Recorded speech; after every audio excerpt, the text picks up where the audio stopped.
Assalamualaikum warahmatullahi wabarakatuh. Sampurasun baraya tepang dangu di sarang bidangan dongeng Sundanya. Urang dongeng dia, urang neraskeun hanca dongeng anu katunda kalayan ngabandun dejara carios. Jawarat di Gunung Halimun atanapi si Badog rompangnya.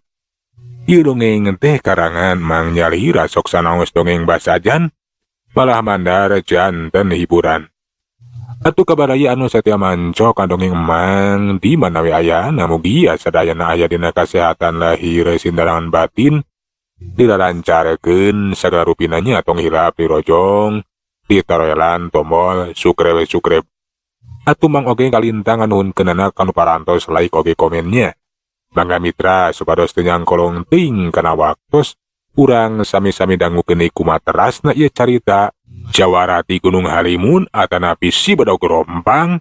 Sok kaparayun sadayana.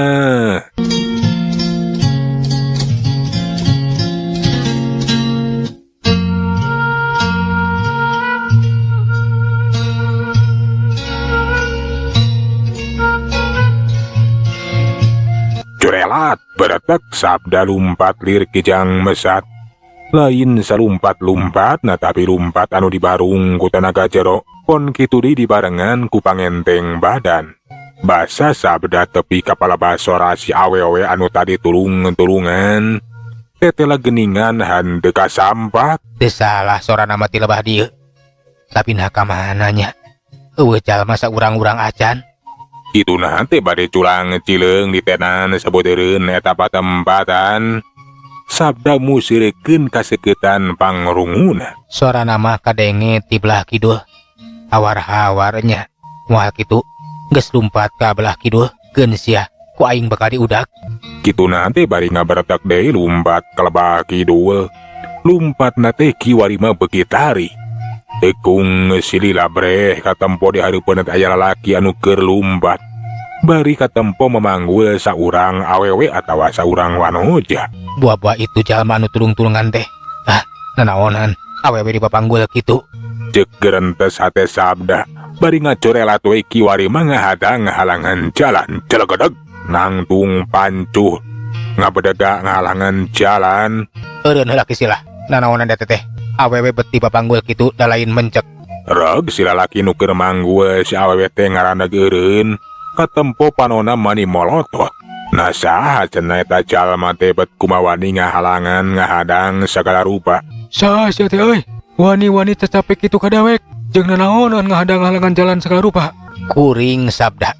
Kuku kuring ngahaja ngahadang halangan jalan teh lantaran keneangan jalma anu tulung-tulungan. Kenah saha istilah teh? Ngaran aing si Roges deuleu. Jadi ngaran anjeun teh Roges. Ke nah naon atuh bet eta dipapanggul kitu si awewe teh. Buah-buah eta awewe teh geus diculik. Enya anjeun teh geus culik eta si awewe. Ulah sangeunana sia. Saha anu culak-culik? Sok komo culak colok mah. Di rumah saing mah euy. Tapi tadi jelas kuring ngadenge aya sora awewe anu tulung-tulungan. Barang didedengekeun tetela lumpatna teh ka belah dieu. Buah-buah eta awewe anu minta tulung teh. Minta tulung kumaha? Kawan jelas repeh tuh ngahenen. Meureunan sia masalah denge. Lain anu minta tulung. Jelas kukuring sora awewe tulung-tulungan. Lain tulung-tulungan meureun, tapi tuluy. Sia ge ngarti meureun. Nu matak nu mami tingali ku sia. Ieu pamajikan aing teh nepikeun ngahenen kieu. Kuring mah teu percaya. Lamun eta awewe teh pamajikan anjeun. Nah, betul percaya. Piraku eta awewe teh bakal daekeun ka anjeun. Kapan jauh ka tanah ka langit. Eta awewe teh sakitu geulisna. Ulah ngahina sia. Sanajan banget aing jika tunggu kaduruk oge. Nah teu meunang. Menangkeun anu geulis. Buka pamajikan anu saperti kieu. Ulah dikira kuring teu apa. Kapan eta awewe teh katempo tuh ceurik nepi ka cacalangapan kitu. Ngan bae teu kaluar sora. Bisa jadi geus ditotok ku anjeun. Teteh lah sia teh taliti oge. Bener euy. Ieu awewe teh ngahaja geus ditotok arahan teu kaluar sora. Jadi sia teh ngahaja ieu teh rek ngahadang halangan jalan. Rek nyalametkeun ieu si awewe montong turut campur euy. Ulah arek susoroh kojor. Kuring lain arek susoroh kojor.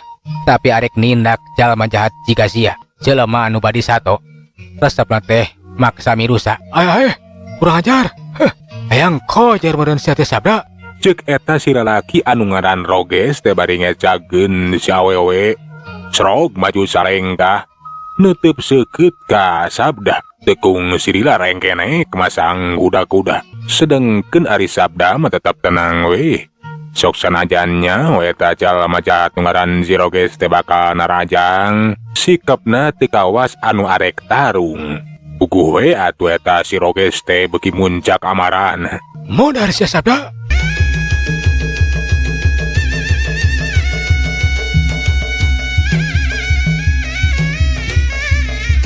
Seak kajreng si Roges muka panerajang beureupna ngadius bangbaraan rek ngagebot kana careham sabda.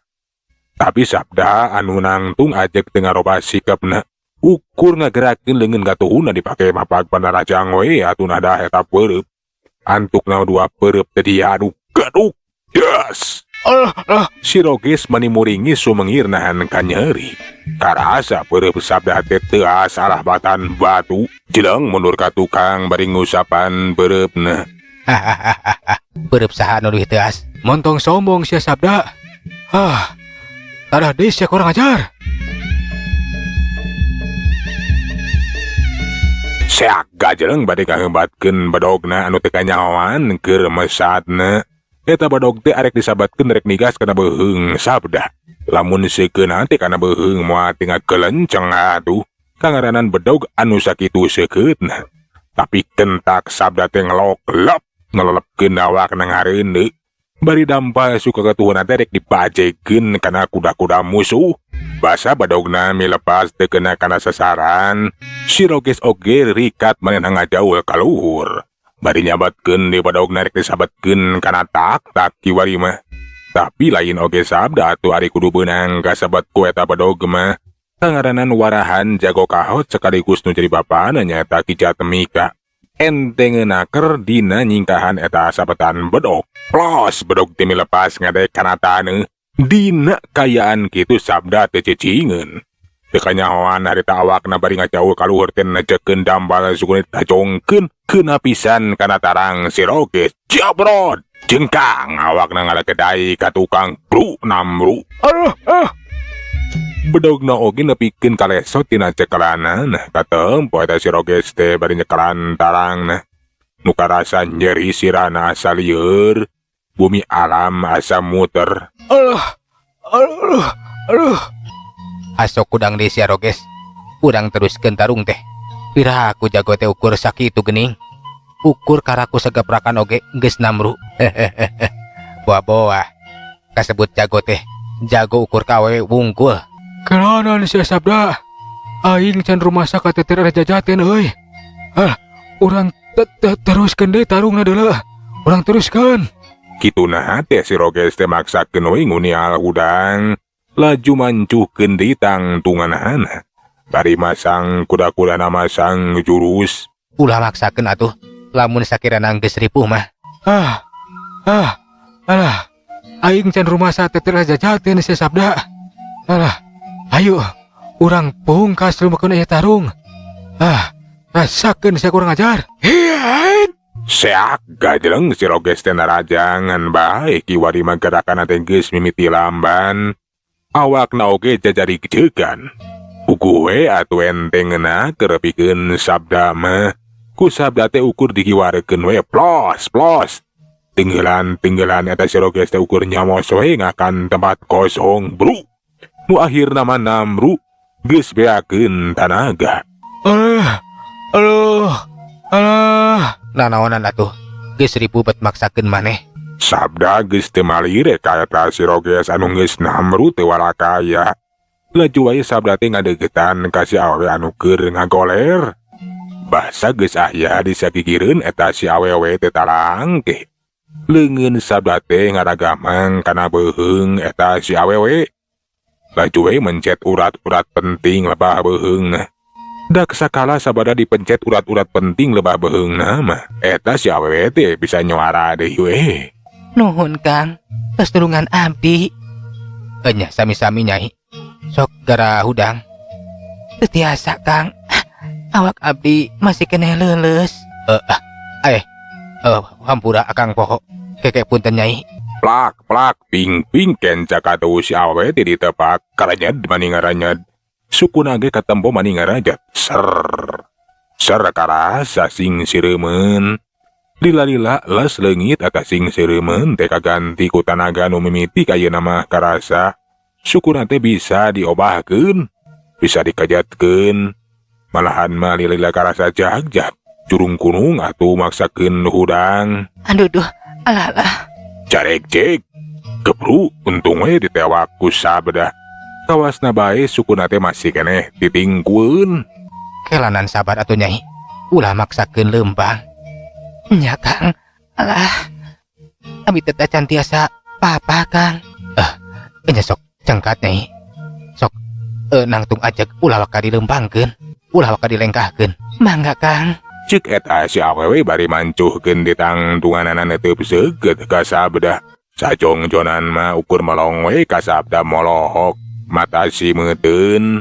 Puguh we atuh diteuteep kudu geulis teh eta sabda teh menika isina. Kentak sabda teh ngabalieur miceun beungeut. Ningali sabda ngabalieur, kadenge si awewe teh cacarita. Tapi kan nuhunkeun pisan kana pitulungna Kang. Saupami henteu lepat kuping mah, akang teh Kang sabdanya. Nya, teu lepat nyi. Ngaran akang sabda ke nah saha nyai teh. Jeung deui nah bet bisa ayeuna cangkreman eta jalma jahat. Abdi atih Kang, pugug abdi teh sasahat diculik ku eta jalma jahat ngaran si Roges teh. Basa abdi uih ti pasar Kang. Jadi nyai teh diculiknya. Paingan atuh ari kitu mah. Keke, nah nyai apa? Nah saha sabenerna eta si Roges teh.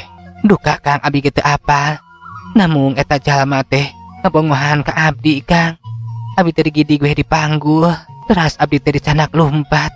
Ngan bae untung ge aya akang anu nulungan abdi. Nah kumaha Kang? Akang tiasa mendakan abdi, tiasa nulungan abdi Kang. Pugu akang teh ngadenge sora awewe anu tulung-tulungan. Barang diteang teh geningan eueuh sasaha, terus ku akang teh didengekeun. Ukur kadenge hawar-hawar sora awewe anu tulung-tulungan. Barang diudag ka lebah kidul, teh geningan nyai dipapanggul ku eta si Roges. Tah kitu nyi, nepikeun ka akang bisa nulungan nyai teh. Semohon Kang, sakali deui abdi nganuhunkeun pisan. Akang parantos nulungan abdi, ngan bae ulah kapalangnya nulungan Kang. Kumaha pamisalkan tenan we abdi teh hoyong dijejabkeun, dugi ka rorompok. Margi upami abdi uih nyalira mah. Sieun Kang, sieun penak deui sareng jalmi jahat. Nya, ayo, ku akang pasti bakal dijejabkeun. Tema sabda nyanggupan we arek sakalian ngajejabkeun nyati. Puguh we atuh nyi ati teh mani bungaheun. Katara beungeutna mani marah mahai. Atuh ari geus kitu mah duanana teh baraha bae leumbang ninggalkeun eta patembadan. Rek ngajugjug ka lemburna nyi ati. Sedengkeun dari si Roges mah manehna teh ukur merhatikeun we. Bari jeung dina kayaan masih keneh ripuh. Aduh, alah, gagal. Gara-gara si sabda si kurang ajar tah, si gelis, si denok, si eplok cenol, si ambrud-ambrudan teh jadi ku aing dikiwin. Sok padahal aing tinggal teu kuat, salila ieu ukur aprak-aprakan di leuweung. Katempo si Roges teh banget hanjelu. Geus kitu mah manehna teh maksakeun ngunial udang. Tulah cuy leumpang. Gura-giru ninggalkeun eta patempatan. Teh lagening ada si Roges teh salah saurang gorombolan anu ngajawe turun gunung. Malahan mah turun teh duaan jeung baturna. Bisa jadi eta baturna teh anu pangheulana adu hareupan jeung sabda.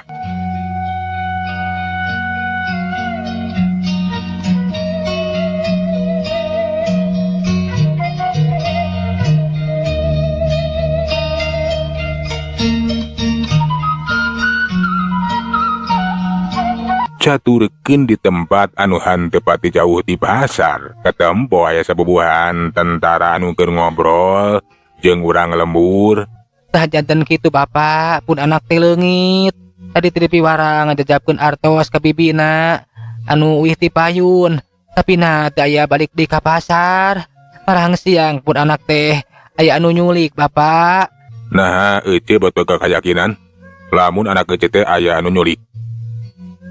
Ih sumuhun atuh da piraku teh aya mulang deui ka dieu teh. Kapan tos paheut janjian sareng abdi teh. Bapak, tang tos pun anak teh kumaha onam kumaha. Saya nama enggal we, enggal pirarian beli aya nu nyulik. Wong kaning kapan ayeuna teh nuju genting Bapak. Memang kayaan teh keur teu aman.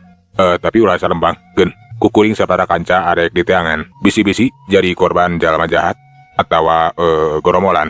Kira-kirana nah kalabah mana anak ece ini teh. Nuhun pisan Bapak. Satu acana uposa upami bari ngabantos saya milarian pun anak. Sumuhun pun anak teh ngaleos teh kapalih itu tuh. Kapalih itu Bapak. Nyaheug kukuring sabaraha kanca arek di teangan. Sebutkeun wae ciri-cirina. Ceuk eta tentara nu tajarian ti Sersan Somandri. Laju tumanyadi ka si eucing ngeunaan ciri-ciri budakna anu leungit.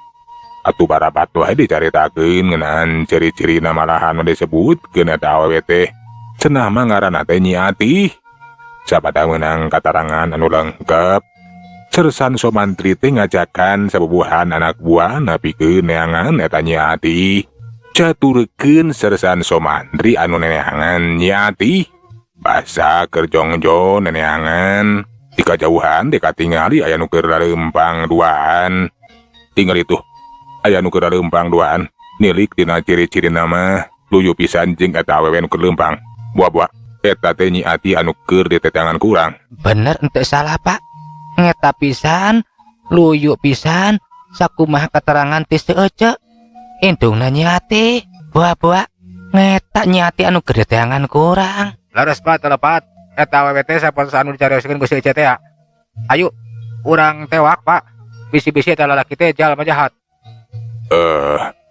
Urang kudu sakancangna nyieun tindakan.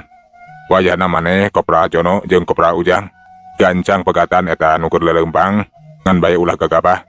Tanya heula sakoa mistina. Bisi-bisi eta Nyi Atih teh lain kabur atawa leungit. Ceuk Sersan Somandri marentahkeun ka Kopra Jono jeung Kopra Ujang. Pikeun mariksa we eta anu keur leumpang duaan. Atuh gula-gilu we Kopra Jono jeung Kopra Ujang teh lumpatan ngahadang ngahalangan jalan ka nu keur jongjon laleumpang. Kuku we atuh nu keur leumpang teh maneh ngaranjuk kaget. Lantaran aya tentara anu ngadang ngahalangan jalan. Nyi Atih mah nepikeun kageumpeur. Laju we atuh nyekalan kana cangkeng sabda. Sieun sakomo eta tentara teh bari marawa bedil. Nah aya naon ieu teh Kang? Nah urang teh beti pegatan ku tentara. Tenang Nyai. Cicing ulah nyekalan kana cangkeng Akang. Cicing ditukangkeun. Ku Akang bakal dising hareupan. Kituna teh sabda langsung itu manya ka eta tentara. Punten Pak, nah aya naon ieu teh? Saya magatan teh arek mariksa. Nah di antara mane duaan teh aya nu ngaran Nyi Atih. Bener. Nah Nyai teh Nyi Atih, sok gancang jawab. Ulah kakalah ka purungkutan kitu. Anu ditanya teh kalah ka purungkutan we kawas anu soak atuh. Ditanya ku eta dua urang tentara teh. Pok atuh sabda anu nembalan. Leres Pak, ieu teh Nyi Atih. Jadi bener ieu teh Nyi Atih anu keur di teteangan. Nah Nyi Atih teh ieu teh geus aya anu nyulik atawa Nyi Atih teh ngadon kabur jeung ieu jajakan nu ngaran saha maneh? Abdi teh sabda Pak. Buah-buah maneh teh geus mawa kabur ieu Nyi Atih. Abdi mah teu rumasa mawa kabur Nyi Atih. Puguh abdi teh parantos nulungan Nyi Atih. Sasat Nyi Atih teh parantos aya anu nyulik. Janten Bapak duaan teh nyuju milarian abdi nya. Puguh abdi teh aya anu nyulik Pak. Untung we ditulungan ku ieu Kang sabda. Abdi ayeuna teh bade uih ka lembur. Si emak bilih milarian. Nya teu salah. Lantaran indung Nyai teh neneangan Nyai. Ku kituna ayo ayeuna mah urang ka ditu. Margi indung Nyai teh di ditu ngantosan di Cakat Pasar. Subuhun mangga Pak. Ceuk Nyi Atih kiwari mah ngemplong hatena tetela eta tentara teh anu keur neneangan manehanana. Laju we atuh Nyi Atih sabda teh nyampeurkeun ka Sersan Somandri. Sersan Somandri teh tumanya ka anak buahna. Laju we dicaritakeun lamun eta Nyi Atih teh cenah geus aya nu nyulik Ngan bae diturungan ku jajaka anu ngaran Sabda. Nah bener, mane anu geus nulungan ieu nyati. Leres pisan telepat Pak. Isim abdi anu parantos nulungan nyati tina cangkreman jalma jahat. Syukur ari kitu mah. Terus terang, kuring ngarasa reus, maneh pamuda anu boga kawani. Jeung daek nulungan ka sasama. Sok sanajan anu disengareupan teh kapan jalma jahat. Ke, nah bener ngaran teh Sabda. Sumuhun Pak, abdi Sabda. Punten. Nah, saha Bapak teh? Kuring sersan Somantri. Kuring ti Koramil Rangkas Bitung. Pugu tadi teh keur neangan nyati anu cenah kabejakeun leungit aya nu nyulik ku jalma jahat. Ayeuna teh keur usum genting gerombolan di mana-mana. Ku kituna igis nyatin teh diculik ku gerombolan. Tapi hake kira-kirana nah eta nyulik teh gerombolan atawa lain. Duka atuh Pak. Abi mah teu uninga nah eta jalma jahat teh gerombolan atanapi sanes. Sareng deui eta jalma teh teu ngakukeun gerombolan. Sakitu Pak. Nya teu naon. Ari teh nyaho mah. Ke nah maneh teh urang mana. Nilik tina kayaan mah maneh teh lain jalma biasa. Pasti boga pangabisa. Abdi urang lemur Ciparai heubeul Pak. Satiasa we pikeun ngabala diri. Saleres nama abdi teh ngaraos bingah dipenakeun sareng Bapa teh. Margi abdi teh gaduh patekadan, gaduh paniatan. Hoyong bantuan tentara dina marangan gerombolan. Anu kiwari teh tos beuki mahabu Pak. Alus saupama boga patekadan sarupa kitu mah. Lantaran terus terang kuring ge butuh bantuan ti urang lemur anu gede wawanen pikeun bantuan kana perjuangan. Anu disinghareupan teh nyata gerombolan anu 10. Maranehna teh nyarumput di leuweung atawa gunung. Terus terang kuring teh butuh bantuan ti urang lemur pikeun tuduh jalan. Ku kituna kuring ngarasa bungah. Lamun maneh teh boga paniatan pikeun bantuan tentara. Leres Pak. Abdi parantos beuleut tekad. Abdi saja bantuan perjuangan tentara dina numpas gerombolan. Syukur ari kitu mah maneh bakal dibutuhkeun pisan. Pasti rairaha saupama kuring butuh bantuan maneh, kuring bakal datang ka lembur Ciparai. Pikeun ngajakan bajoang. Tah ajeuna mah jika we balik, ieu nyati ke kuring bakal dianterkeun ka indungna. Ceuk saresan somahan trinta balik ka Sabdakeun we cara nyati mah bakal dianterkeun ku manehanana. Sabda laju mulang ka lemburna. Atuh eta nyati oge dianterkeun we ku saresan Somantri dipasrahkeun ka indungna. Indungna nyati teh bungah lantaran ni anakna teh salamet. Teteh lah geuning cenah aya anu nurungan tayalian duku jajaka nu ngaran Sabda. Untung we Nyai maneh teh aya nu nulungan ku eta saha ngaranna teh. Namina teh Sakang Sabda. Nya eta Kujang Sabda. Lamun Ujang Sabda mah meureunna nasib maneh teh bakal ting kumaha kajadianana pasti ge bakal digadabah ku eta jalma jahat. Nya mak, namun abi teh kedah langkung waspada yeuna mah. Teteh teu aman geuningan. Loba jalma jahat di mana-mana. Sakomo tadi nguping kasauran ti sersan Somantri mah. Saupami gerombolan teh teteh lah beuki mahabu bae mah. Nya Nyai boga kekayaan teteh aman. Saprakna loba gerombolan kajahatan di mana-mana. Geus ayeuna mah urang balik Nyai da geus salamet. Jeung deui waktosna seep. Mohon mak, waktosna parantos seep. Euleuh mitra waktos da parantos teh nya kapan cenanya. Cegeula urang tunda jejara carita jawara ti Gunung Halimun atawa si Badog Rompang duwi ka dieu. Urang teraskeun dina seri anu salajengna. Manganuhunkeun dina sadaya paratosanana hapuntenna tina sadaya kakiranganana nya. Mang saeulan undur. Assalamualaikum warahmatullahi wabarakatuh. Cak.